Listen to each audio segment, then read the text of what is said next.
Israel Iran സംഘർഷത്തിന് വെടിനിർത്തൽ കരാറോടുകൂടി തന്നെ വിരാമമിട്ട് ആഴ്ചകൾ പിന്നിടുമ്പോൾ ഇസ്രായേൽ ഇറാനിൽ നടത്തിയ ആക്രമണത്തിന്റെ ഒരു CCTV ദൃശ്യങ്ങൾ പുറത്തുവിട്ടിരിക്കുകയാണ് ഇപ്പോൾ ഇറാൻ മാധ്യമം.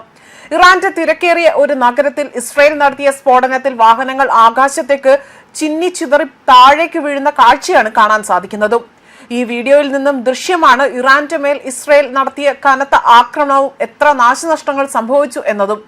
സ്ഫോടനങ്ങളും അതിന്റെ തീവ്രതയിൽ യാത്രക്കാരുണ്ടായിരുന്ന കാറുകൾ വായുവിലേക്ക് എറിയപ്പെടുകയും അതായത് ദൃശ്യത്തിൽ കാണാൻ സാധിക്കുന്നുണ്ട്.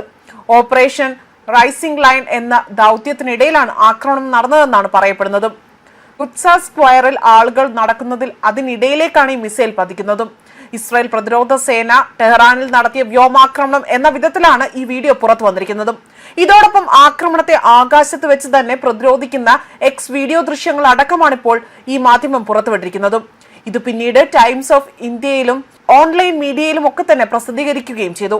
തെരുവിലെ രണ്ടിടങ്ങളിലായി തന്നെ സെക്കൻഡുകൾ വ്യത്യാസത്തിലാണ് സ്ഫോടനം നടക്കുന്നതും. അതുപോലെ തന്നെ പൈപ്പ് ലൈനുകൾക്കിടയിലും കേടുപാടുകൾ സംഭവിച്ച തെരുവുകളിൽ വെള്ളം നിറയുന്ന ദൃശ്യവും ഇവർ പുറത്തുവിട്ട വീഡിയോയിൽ ഉണ്ട്.